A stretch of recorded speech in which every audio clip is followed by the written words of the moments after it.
D'arrêt du tabac, c'est vrai qu'il y a 5 bénéfices que l'on entend souvent. C'est déjà les bénéfices pour votre santé, retrouver une meilleure respiration, améliorer votre circulation sanguine ou encore retrouver une meilleure haleine. Les bénéfices sont aussi pour vos économies, c'est-à-dire que l'argent que vous n'aurez pas utilisé pour acheter vos cigarettes, vous pourrez l'utiliser pour acheter le sac qui vous fait tant envie ou alors vous offrir à plus long terme le voyage qui vous fait rêver.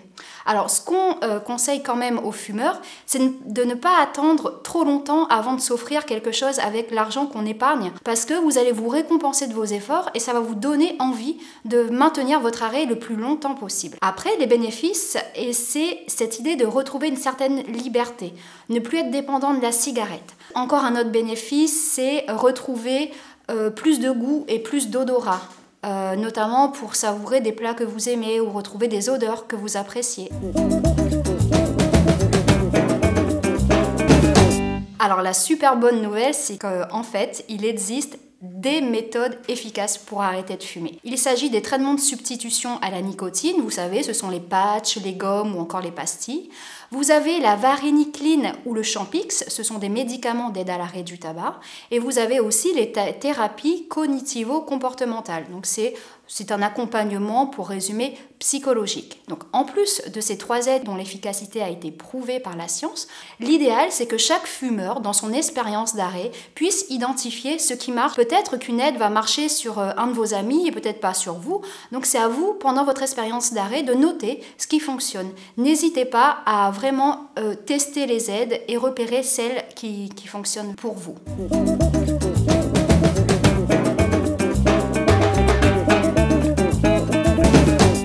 Encore une super bonne nouvelle, c'est qu'en fait, il y a beaucoup de monde qui peuvent vous aider à arrêter de fumer.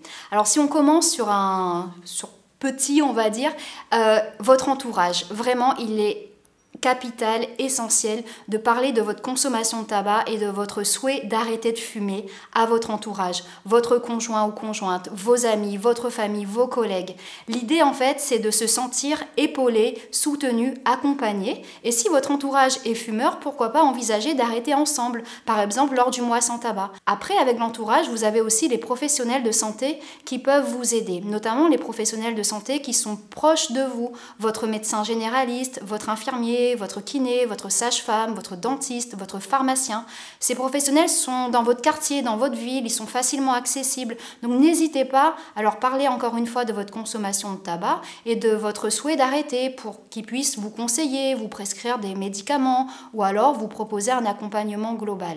Et si jamais voilà, ça ne fonctionne pas, vous avez aussi Tabac Info Service, une ligne téléphonique où vous pouvez être mis en lien avec des tabacologues avec lesquels vous pouvez parler tabac. Des astuces, il y en a plein. Je vais vous en donner quelques-uns, j'espère qu'ils pourront vous aider. La première petite chose qu'il faut savoir, c'est se préparer à l'arrêt. Se fixer une date, se documenter aussi sur comment va se passer l'arrêt du tabac pour vous. Vous pouvez, dans vos habitudes de vie, pourquoi pas faire un peu plus d'activité physique ou faire un peu plus d'activité relaxante. Ça vous permettra en fait de lutter contre les symptômes de sevrage et vous permettre d'avoir un arrêt du tabac le plus serein possible.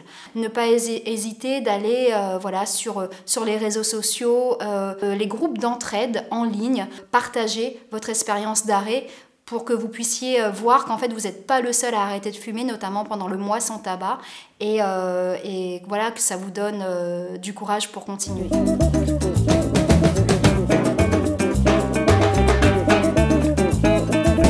On entend souvent dire « je me sens plus relax après avoir fumé ».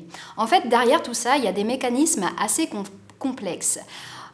Souvent, c'est le manque de nicotine qui va générer des sensations proches du stress, de l'anxiété avec une nervosité importante. On croit fumer pour apaiser son stress et en fait, c'est au manque de nicotine que l'on répond. Donc le jour où on aura arrêté de fumer, il faut savoir déjà que vous serez moins stressé, mais dès qu'un événement stressant va se présenter à vous, il faudra apprendre à la gérer autrement qu'avec la cigarette, à travers des méthodes naturelles comme par exemple l'activité physique ou encore une fois les activités de respiration, de relaxation.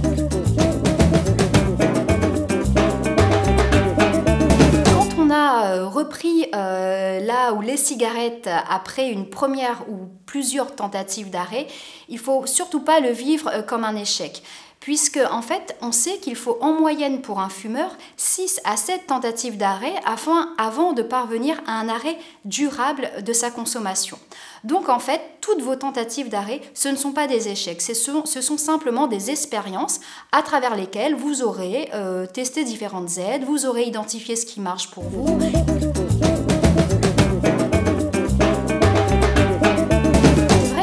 Un fumeur sur deux ne va pas mourir des causes du tabagisme.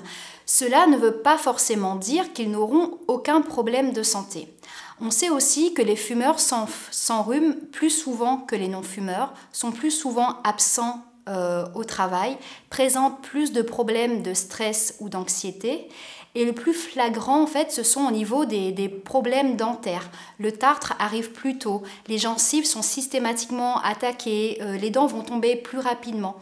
Donc, finalement, voilà, la qualité de vie des fumeurs est forcément impactée par le tabagisme. Après, voilà, certains fumeurs, de par leur environnement de vie, de par leurs habitudes de vie, de par aussi leur patrimoine génétique, vont être moins impactés par les conséquences du tabagisme.